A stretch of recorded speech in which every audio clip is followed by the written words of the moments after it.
What's going on YouTube? Justin from Team Misplay here.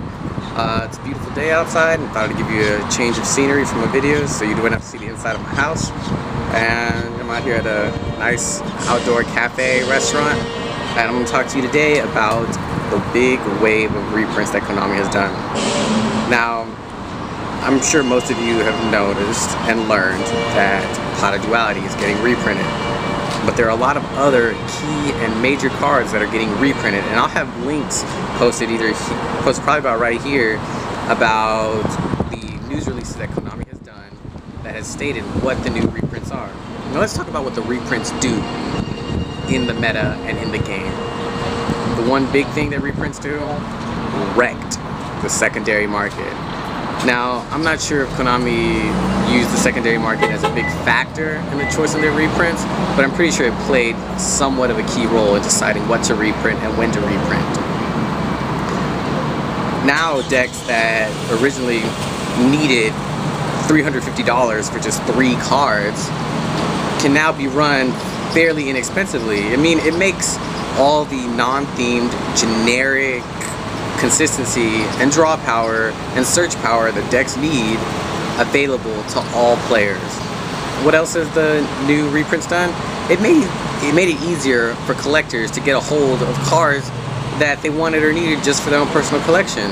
I know Vinamanaga was like a $60, $70, even $80 card depending on where you looked, and even building a deck around that one card was very situational to pull off your win condition. What else has the reprints done? It's made it easier for newer players and for players who are transitioning into the competitive scene to really build something that they can take to a locals or regionals or higher level competition and really be able to play with. Now, what else has the reprints done? Because the reprints have done a lot. What it's done is it's broken the meta wide open. What do I mean by that? By that, I mean that the meta now will probably have a lot more diversity, which will be great. Now, a lot of people will say that a skillful meta is a meta where one deck is the top deck, and whoever's the better player pilots it better and can win.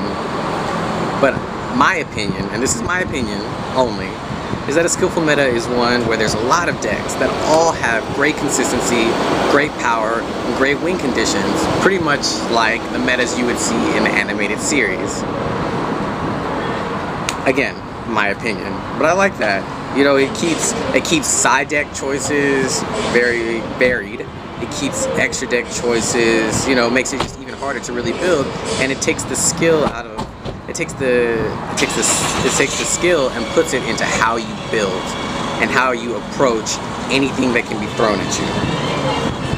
Now, I'll have a link, like I said, for the Konami press releases, probably about right here. If you have any thoughts on the reprints and what it's done, please leave them in the comments section below. Remember to thumbs up the video, subscribe to Team Misplay, and remember, it's not a pro play unless it's a misplay.